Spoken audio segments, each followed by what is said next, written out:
Assalamualaikum warahmatullahi wabarakatuh. Kembali lagi kawan di Legenda Catur Dunia. Masih dari BL International Chess Festival 2024 untuk melihat permainannya Iren Kharismasukandar lagi kawan. Iren lagi kawan. Kemarin kita sudah lihat satu game dari Iren kawan, kalah oleh Grandmaster asal India. Kali ini di game ke-8-nya Iren berhadapan dengan seorang FIDE Master asal Jerman kawan. Dengan perbedaan elo rating sekitar 150 poin, dilihat dari elo rating tentu Iren unggul kawan menghadapi seorang FIDE Master ini. Tapi kita lihat saja di atas lapangan seperti apa, dan di game ke-8 ini Iren pegang hitam.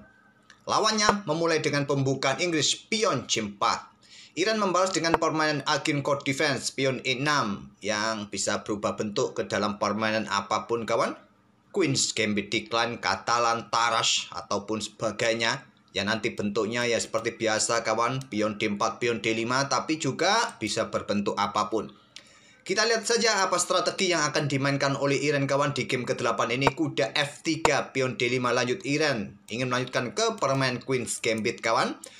Tentu pion G3, pion D4 bisa dilanjutkan pion E3 kawan. 3 langkah favorit di posisi ini. Putih memilih dengan pion G3. Mungkin nanti disusul dengan langkah pion D4 kawan dan berubah ke dalam bentuk Catalan. Iren mencegahnya langsung dorong pion D4-nya. Tentu kuda F6 merupakan opsi utama di sini kawan. Ya, gajah G2, gajah E7, kemudian rokade berubah ke dalam permainan Catalan ataupun neo-Catalan kawan. Tapi Iren mencegah permainan seperti itu, dorong saja pion maju ke petak D4 untuk segera mendapatkan ruang, disusul dengan pion C5 atau juga dengan langkah pion E5, mungkin kuda ke C6 kawan. Gajah G2, nah pion C5 kawan. Merupakan opsi yang paling banyak diambil oleh hitam di posisi ini. Begitu juga dengan engine kawan, menyukai langkah pion C5 ini. Tapi Iren dengan kuda C6-nya. Mungkin nanti disusul dengan pion E5, gajah terang juga punya akses ke sini nanti ke depan. Putih rokade, Iren di sini tidak dengan gajah C5K untuk perkuat posisi pion, keluarkan gajah, kuda berkembang ke sini, manuver ke sini nanti ke depan.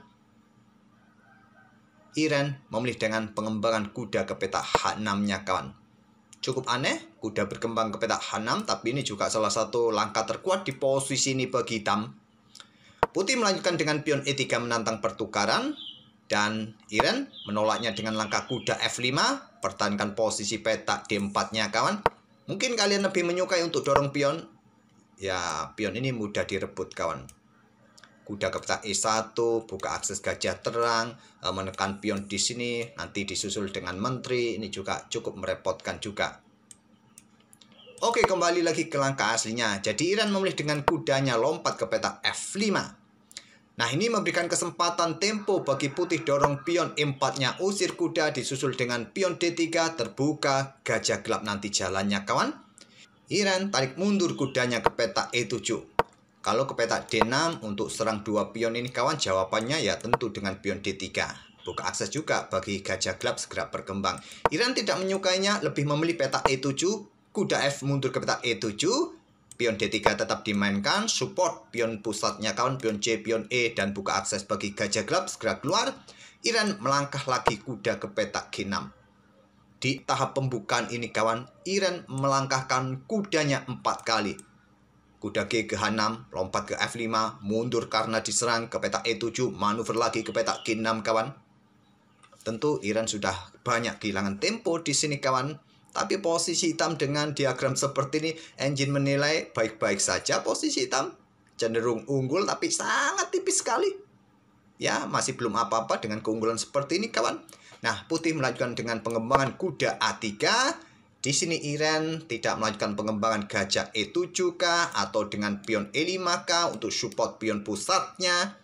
Untuk mendapatkan ruang juga kawan. Iren langsung mencoba melakukan serangan di sisi kanan, sisi raja. Melihat formasi Piacento berharap pada pionnya di lajur H ini. Langsung dihentikan dengan pion H4 oleh putih.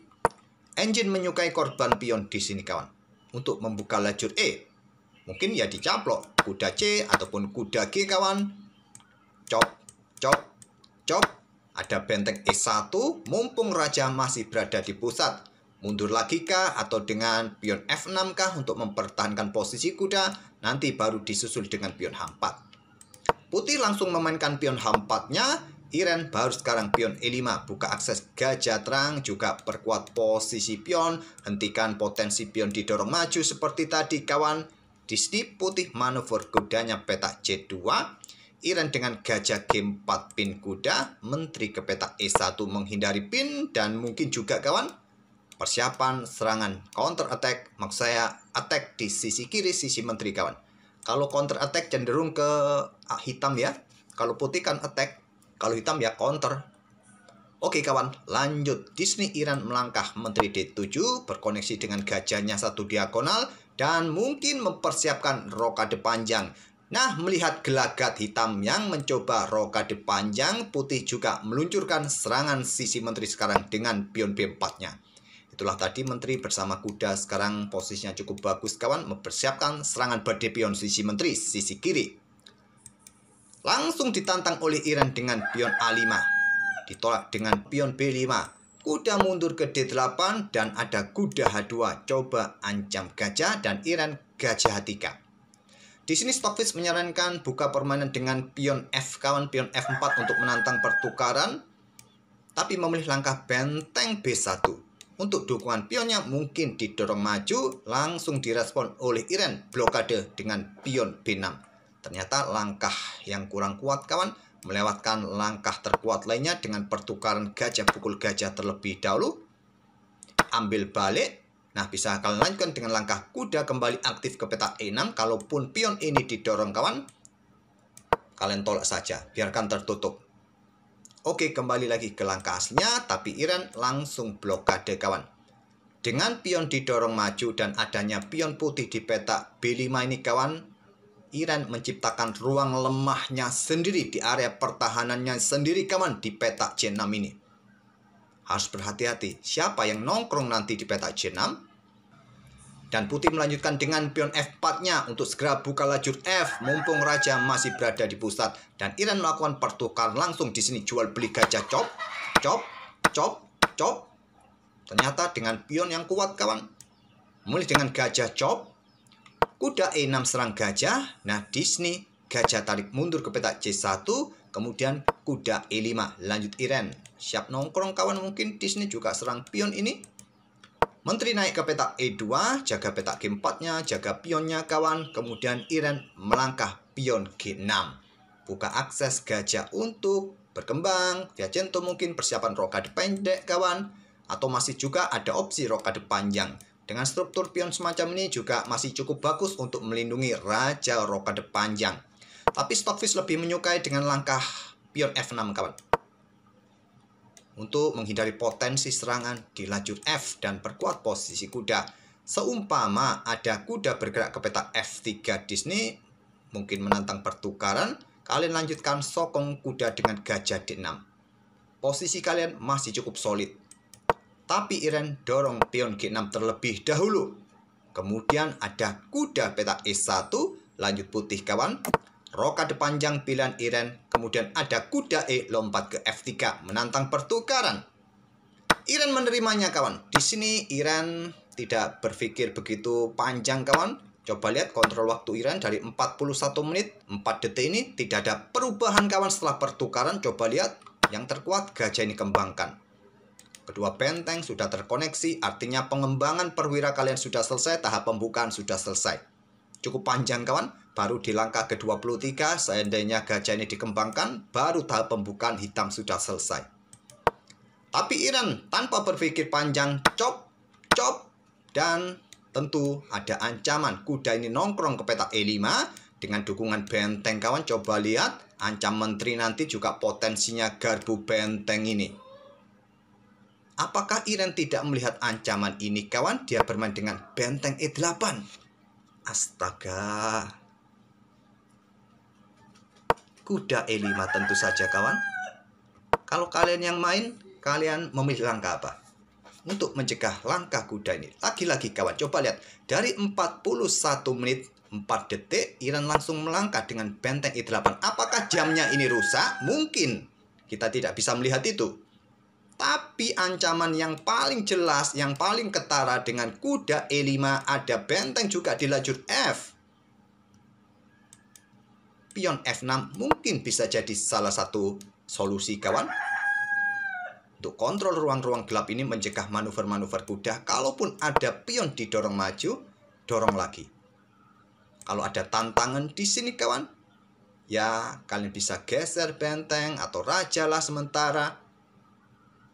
Oke, kembali lagi ke permainan aslinya. Iren. Sudah, admin tidak bisa berkata apa-apa, kawan, dengan benteng E8-nya. Kuda E5. Menteri bergerak ke petak E7, kawan. Pion jatuh, chop. Menteri tidak punya banyak ruang sekarang. Coba lihat. Menteri hitam hanya bisa bergerak ke ruang gelap. Diikuti kuda ke petak C6. Inilah yang akhirnya bisa nongkrong di petak C6 dengan sokongan pion. Ruang lemah yang akhirnya diduduki oleh lawan, kawan. Kalau menteri tadi langsung bergerak ke sini, kawan. Sini. Sama juga, kawan. Nanti disusul ada gajah, coba lihat. Ada pion juga. Posisi menteri sudah tidak nyaman lagi. Ada kuda C6. Kemudian disusul dengan langkah pion, kawan. Dan menteri bisa terjebak. Gajah G7 lanjut Iren. Pion tetap didorong. Apakah langsung sikat melakukan pertukaran, kawan, korban perwira? Iren melangkah menteri ke petak C5. Benteng B3 persiapan gajah dan menteri terjebak, kawan. Iren pion A4, gajah A3. Pion cop benteng, gajah cop menteri. Wassalam menterinya Iren, kawan, di langkah ke-31. Cop. Cop. Benteng menantang pertukaran. Diterima cop, ambil balik oleh kuda, menteri F3, kawan, kuda bergeser, menteri F7, Iren menyerah di langkah ke-35. Oke, itulah, kawan, game ke-8 dari Iren, kalah dari seorang video master asal Jerman. Masih menyisakan 2 babak lagi, kawan. Apakah Iren mampu bangkit di 2 babak yang tersisa? Ya, kita doakan saja yang terbaik, kawan. Semoga permainan dari kedua pemain ini bisa menghibur kalian. Dan kita akan bertemu di video-video berikutnya, kawan. Jangan lupa like, komen, dan subscribe bagi kawan-kawan yang baru mampir ke channel ini. Sudah, tak perlu kita lanjutkan lagi. Ada ancaman di sini, ancaman juga di sini. Terima kasih, kita akan bertemu di video-video berikutnya. Wassalamualaikum warahmatullahi wabarakatuh.